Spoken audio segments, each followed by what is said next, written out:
Assalamualaikum warahmatullahi wabarakatuh. Terima kasih Tuan Pengerusi Majlis, Penal Hakim yang bijaksana dan para hadirin sekalian. Kisah Sul Anbiya empunya cerita kisah ketabahan Nabi Ayub hayati bersama.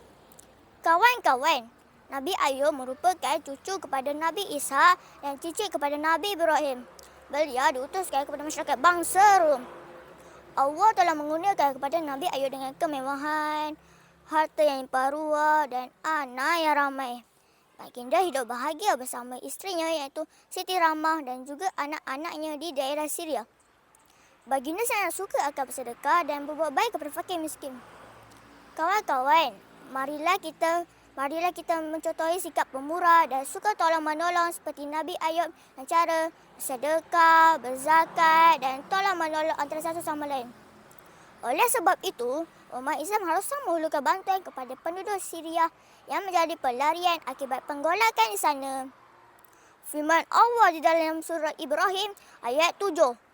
Wa iztazanna rabbukum la in syakartum wa la aziznakum wa la sannakum minna azabil lasyadid. Yang bermaksud, sesungguhnya jika kamu bersyukur, pasti kami akan menambah nikmat kepadamu. Dan jika kamu kufur, sesungguhnya azabmu sangat pedih. Ya kawan-kawan, Iblis sangat cemburu melihat ketaatan dan kelebihan yang dianugerahkan oleh Allah kepada Nabi Ayub. Pada suatu hari, Iblis bertemu dengan Allah dan berkata, Ya Allah, hamba-Mu yang bernama Ayub tidak jujur dan pura-pura taat kepadamu kerana takut hartanya hilang. Dengan izin Allah, maka Iblis menguji keimanan Nabi Ayub AS. Iblis dan syaitan jalankan rancangan, merasa memusnah segala kekayaan. Hiduplah baginda dalam kemiskinan, tabah hatinya menerima ujian. Masya Allah, dalam sekalian mata, semua kekayaan musnah tidak duga, termasuklah puteri dan puteri cinta. Namun tidak sedikit pun goyah iman di dada kerana sama pinjaman Allah semata-mata. Firman Allah di dalam surah Al-Imran ayat 41.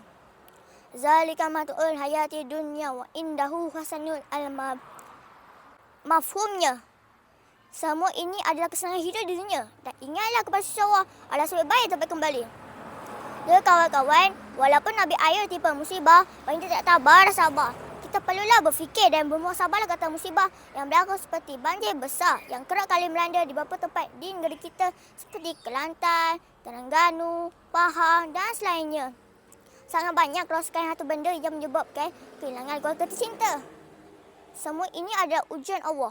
Allah kasihan kita sebenarnya. Denda iblis tiada akhirnya. Nabi Ayub terus juga diuji dengan penyakit kulit yang sangat dahsyat, menular ke seluruh tubuhnya. Kuda semula dari badannya dari kepala hingga ke kaki. Bahkan mengalir darah bercampur nanah. Ulat-ulat jatuh dari kudasnya. Namun, hatinya tetap reda. Lidahnya saban hari tidak putus-putus melakukan zikir kepada Allah. Habis hilang semua harta, kini diuji penyakit pula.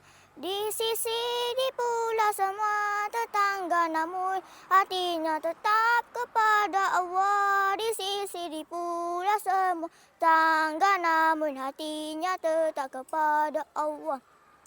Namun, isterinya Siti Rahmah tetap setia dan menjaganya dengan penuh kasih sayang dan kesabaran. Firman Ar-Rahman di dalam surah Al-Baqarah ayat 153. Ya ayyuhallazina amanu asta'inu bis sabar was salati innallaha ma'as sabirin. Mafhumnya, sesungguhnya Allah bersama orang-orang yang sabar. Ya kawan-kawan, sabar. Kasih sayang dan saling tolong-menolong perlu ada dalam diri kita apabila tipe penyakit-penyakit kronis seperti pasangan kembar Siam, Ahmad dan Muhammad yang pernah menjadi topik dan berita utama di Malaysia pada tahun 2002. Mereka yang dilahirkan bercantum, diberikan dada dan punggung, menjalani pembedahan pemisahan yang dibayar sepenuhnya oleh putera mahkota Arab Saudi, putera Abdul Aziz yang melibatkan kos 1.7 juta. Subhanallah, sungguh baik hati beliau menolak insan-insan yang memalukan. Iblis telah menggoda Nabi Ayub selagi impiannya ingin masuk ke akidah Nabi Ayub tidak tercapai. Apakah berlaku seterusnya? Iblis mula mengatur strategi, dugaan datang silih berganti. Isteri tercinta melangkah pergi kepada wah berserah diri. Isteri tercinta melangkah pergi kepada Allah berserah diri. Namun, Iblis tak suka melihat ketaatan dan kesabaran isteri Nabi Ayub. Lalu dibisikkan syaitan agar dia berkeluh kesah di atas keadaannya. Nabi Ayub mengetahui tipu daya itu. Seraya bermunajat kepada Allah. Ya Allah, sesungguhnya isteriku telah dihasuti syaitan. Andai ku diberi kesempatan, akan ku sebat isteriku 100 kali sebagai hukuman. Ya kawan-kawan, Nabi Ayub sabar menanggung penyakit kulitnya selama 18 tahun. Sehingga kan tak ada lagi daging tinggal di badannya. Apabila matahari minari, seakan-akan tembus bahagian belakangnya. Melihat kesabaran Nabi Ayub, lantas Allah menurunkan wahyu di dalam surah As-Sad ayat 42. Arkuj bishlika haza muktasalun baridun wasyarabun. Mafhumnya, hentakkanlah kakimu. Inilah air yang sejuk untuk mandimu dan untuk minummu. Ya kawan-kawan nak tahu? Setelah mengikut suruhan Tuhan, air diminum, badan dibersihkan. Hilang segala penyakit di badan, hingga tiada sebarang kesan. Kemudian, ya kawan-kawan, selepas itu, isteri yang taat kembali memohon ampun dan Nabi Ayub melaksanakan sumpahnya, iaitu isteri dirotan 100 kali menggunakan rumput sebagai hukuman. Ya kawan-kawan, kunci kebahagiaan keluarga ialah kesetiaan dan kasih sayang yang berpanjangan. Kini, institusi keluarga semakin rapuh. Lihatlah berapa banyak kes perceraian yang difailkan di mahkamah. Masya Allah, menurut Dato' Dr. Fazli Kamsah, 65% pasangan muda bercerai disebabkan proses pendidikan agama yang longgar dan kurang pengetahuan untuk membentuk keluarga. Alangkah kecewanya Iblis mengetahui ketabahan Nabi Ayub AS menimpa dugaan. Semua kekayaan dikembalikan. Maka benarlah janji Allah di dalam surah As-Sad ayat 43.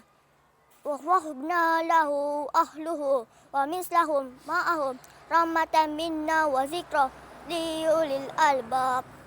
Mafhumnya, dan kami anugerahi dia dengan mengumpulkan kembali ahli keluarganya, dan kami tambahkan kepada mereka sebanyak mana mereka sebagai rahmat dari kami dan pelajaran bagi orang-orang yang mempunyai fikiran. Ya kawan-kawan, berakhir sudah cerita kisah seorang Nabi ini menjadi teladan untuk kita semua. Apabila ditimpa musibah, awallah tempat untuk kita memohon pertolongan dan memohon ampun. Dengan cara solat, doa dan amal ibadah lain. Sesungguhnya, doa itu adalah kekuatan bagi setiap mukmin. Ya kawan-kawan, selepas kesusahan ada kesenangan, sabar dan syukur jadikan azimat. Kisah teladan Nabi Ayub jadikan teladan agar menjadi mukmin yang hebat. Sekian, wabillahi taufiq wa hidayah. Wassalamualaikum warahmatullahi wabarakatuh.